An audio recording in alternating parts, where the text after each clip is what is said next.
minasyaitonir rajim. Bismillahirrahmanirrahim. Alhamdulillah wassalatu wassalamu ala Rasulillah wa ala alihi wa sahbihi wa man wala. Sidang pendengar yang dirahmati Allah Subhanahu wa taala, kita bersyukur kepada Allah atas limpah dan kurnia nikmat yang Allah berikan kepada kita, dapat sama-sama kita memasuki bulan yang penuh dengan rahmat, bulan yang penuh dengan maghfirah Allah Subhanahu wa taala, iaitu bulan Rajab. Di dalam bulan Rajab juga berlakunya banyak peristiwa. Antara peristiwa yang penting bagi umat Islam untuk kita menghayati, mengambil pengajaran dan hikmah daripada peristiwa tersebut adalah peristiwa Isra' dan Mi'raj. Peristiwa Isra' dan Mi'raj ini secara ringkasnya adalah perjalanan baginda Nabi sallallahu alaihi wasallam daripada Masjidil Haram, yakni Mekah, ke Baitul Maqdis. Perjalanan yang direkodkan di dalam surah Al-Isra ayat yang pertama. A'udzubillahi minasyaitonir rajim. Bismillahirrahmanirrahim.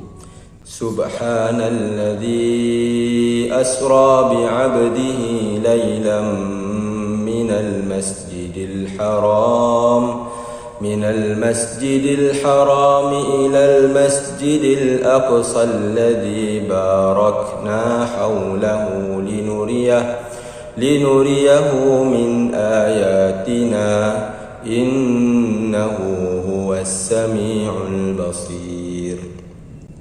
Sadaqallahul Azim, yang maksudnya Maha Suci Allah Subhanahu wa taala yang mana telah menjalankan hamba-Nya, yakni baginda Nabi sallallahu alaihi wasallam, pada seketika malam daripada Mekah, yakni Masjidil Haram, ke Baitul Maqdis, Masjidil Aqsa, sehinggalah selepas daripada itu dibawa kepada peristiwa Mi'raj. Tuan-tuan, perempuan, para pendengar yang dirahmati Allah Subhanahu wa taala, di sini saya ingin sama-sama kita berkongsi tentang hikmah antara yang berlaku yang kita boleh ambil sebagai satu pengajaran ataupun sebagai satu motivasi buat kita tentang apa yang berlaku daripada Isra' dan Mi'raj ini. Sebenarnya salah satu hikmah dan pengajaran ataupun motivasi yang kita boleh ambil daripada Isra' dan Mi'raj ini adalah isyarat Allah Subhanahu wa taala apabila membawa baginda sallallahu alaihi wasallam daripada Masjidil Haram kepada Baitul Maqdis, Masjidil Aqsa, kemudian bawa ke atas langit menuju ke Sidratul Muntaha, adalah perjalanan seorang hamba yang disebut oleh Allah Subhanahu wa taala sendiri di dalam surah Al-Isra yang kita baru bacakan tadi. Asra bi 'abdihi. Abdu ini, tuan-tuan dan puan-puan, adalah maksudnya hamba yang disandarkan abdu ini kepada baginda sallallahu alaihi wasallam. Baginda mempunyai martabat yang tinggi, sehingga martabat yang tinggi ini dicapai oleh baginda sallallahu alaihi wasallam yang disebut dengan martabat ubudiyah. Dan kita pun tahu dalam satu hadis Rasulullah sallallahu alaihi wasallam diberikan pilihan oleh baginda, oleh Allah Subhanahu wa taala, adakah nabi ataupun adakah baginda memilih untuk menjadi seorang nabi dan seorang raja, ataupun seorang nabi dan seorang hamba. Maka Rasulullah sallallahu alaihi wasallam bersabda, bal nabiyan abdan, bal nabiyan abdan, bal nabiyan abdan. 3 kali Nabi mengulang, bahkan nabi dan juga hamba, bahkan nabi dan juga hamba, bahkan nabi dan juga hamba. Inilah yang kita ingin masuk ke dalam hikmah dan pengajaran yang kita dapat nampak bagaimana perjalanan baginda, seorang hamba yang hakiki, disandarkan hamba itu kepada Allah, Tuhan yang memiliki segalanya, Tuhan yang maha mendengar lagi maha melihat. Yang pertama, berlakunya daripada peristiwa Isra' dan Mi'raj ini yang kita boleh ambil adalah dibelahnya dada Nabi sallallahu alaihi wasallam. Di sini apa yang diisyaratkan oleh Allah Subhanahu wa taala tentang belahnya dada adalah perlunya seorang hamba yang hakiki itu membersihkan dirinya daripada perkara-perkara yang tidak layak bagi hamba maka perlu dikeluarkan dahulu ketika mana dia berada di dalam perjalanan menuju ke Allah Subhanahu Wa Taala, menuju ke Tuhannya. Inilah sebenarnya isyarat yang kita boleh lihat daripada belahnya nada Nabi sallallahu alaihi wasallam, bersihnya zahir dan batin. Ini yang pertama. Kemudian seterusnya Isra' dan Mi'raj ini pun bermula selepas dibelah je dada Nabi sallallahu alaihi wasallam, berlalunya baginda menaiki Buraq. Buraq ini satu kenderaan yang digunakan oleh baginda sallallahu alaihi wasallam ketika mana Isra'. Rasulullah sallallahu alaihi wasallam diberikan Buraq dengan kelajuan yang sejauh mata memandang sampai ke tujuan ataupun sampai ke tempat tujuan ataupun tempat yang ingin disampai. Maka ini sebagai isyarat bahawa seorang hamba akan dibantu oleh Allah Subhanahu Wa Taala dalam perjalanan menuju kepada Allah. Adapun cepat maupun lambat bergantung kepada martabat hamba itu sendiri.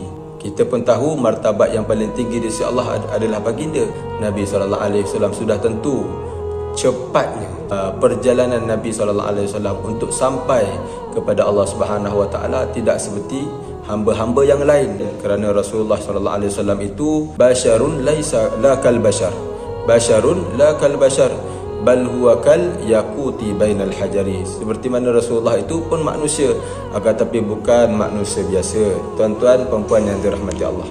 Kemudian dilaluilah Isra' itu dengan peristiwa-peristiwa yang banyak berlaku. Antaranya Rasulullah dilihatkan dengan kaum yang mendapat nikmat, kaum yang mendapat azab.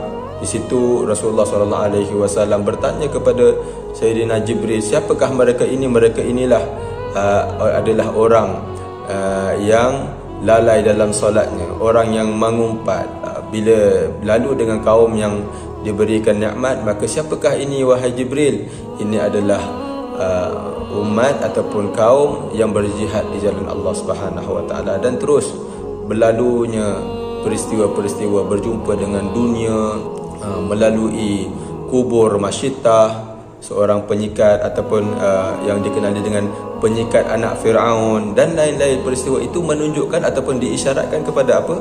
Adalah isyarat kepada bagaimana seorang hamba yang hakiki itu bila dia membaca daripada Al-Quran, membaca daripada hadis, mendengar kalam-kalam salafus salih, maka tergambar bagi dia perkara itu seakan-akan dia melihat dengan mata kepala dia sendiri, seperti mana baginda sallallahu alaihi wasallam lihat di dalam malam Isra'.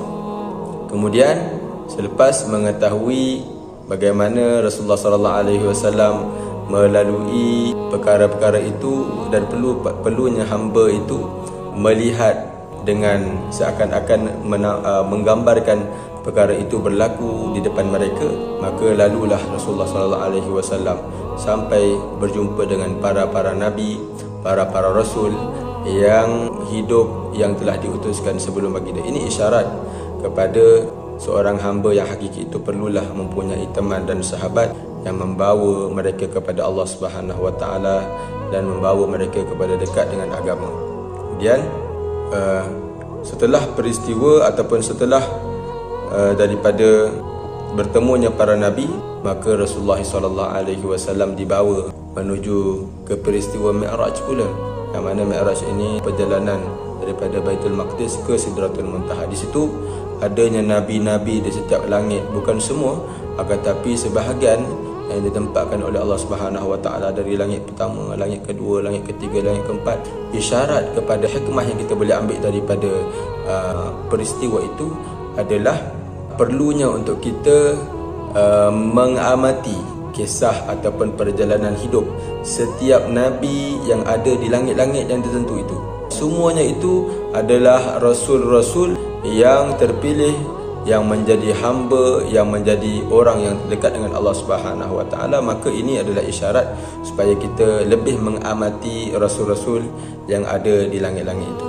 Kemudian terakhir sekali adalah kita ketahui Rasulullah sallallahu alaihi wasallam bertemu dengan Allah dan mendapatkan, dikatakan kalau kita boleh katakan sebagai satu hadiah daripada Allah untuk seorang hamba, iaitu solat. Dan di sini Allah Subhanahu Wa Taala memberikan isyarat ataupun isyarat yang kita dapat daripada pemberian Allah tentang solat itu adalah gabungan antara makrifah dan juga martabat ubudiyah itu kepada seorang hamba yang hakiki, lebih menitik beratkan kepada hadiah yang diberikan itu. Ini solat. Hamba yang hakiki itu pasti akan menitik beratkan solat. Dalam solat itu pula adalah berlakunya perbualan kita dengan Allah, perbualan seorang hamba dengan seorang tuannya. Itu kan kita tahu dalam hadis Allah Subhanahu Wa Taala, dalam hadis kursi, Allah membalas sekiranya kita membaca surah Al-Fatihah, dan Allah membalas setiap daripada ayat-ayat itu. Hamba-Ku memuji aku, hamba aku bercakap dengan aku. Di situ nak bagi tahu kepada kita tentang hadiah yang kita dapat sebagai satu tali hubung daripada Allah kepada hamba. Dan akhir sekali, isyarat rahmat daripada Allah, kurangnya 50 waktu kepada 5 waktu. Inilah rahmat Allah yang sangat luas kepada hamba-Nya, tidak membebankan. Bahkan ini juga satu nikmat bagi hamba itu apabila mengingati Allah dalam keadaan tenang, dalam keadaan tidak tergesa-gesa. Tuan-tuan dan puan-puan yang dirahmati Allah Subhanahu Wa Taala, mungkin itulah sekadar yang kita dapat daripada pengajaran ataupun motivasi kita sebagai hamba Allah Subhanahu Wa Taala, supaya kita dapat nampak perjalanan seorang hamba yang hakiki. Mudah-mudahan dengan masuknya kita pada bulan Rajab dan lalunya kita pada peristiwa Isra dan Mi'raj ini memberikan kita impak, memberikan kita satu motivasi yang sangat-sangat berkesan untuk kita mendekatkan diri kita lagi kepada Allah dan mencontohi kepada baginda sallallahu alaihi wasallam. Allahumma barik lana fima baqiya min ar-Rajab wa Sya'ban wa ballighna Ramadan, wa sallallahu ala sayyidina Muhammad wa ala alihi wa sahbihi wa sallam. مولانا مولانا يا مولانا يا مجيب دعانا يا مولانا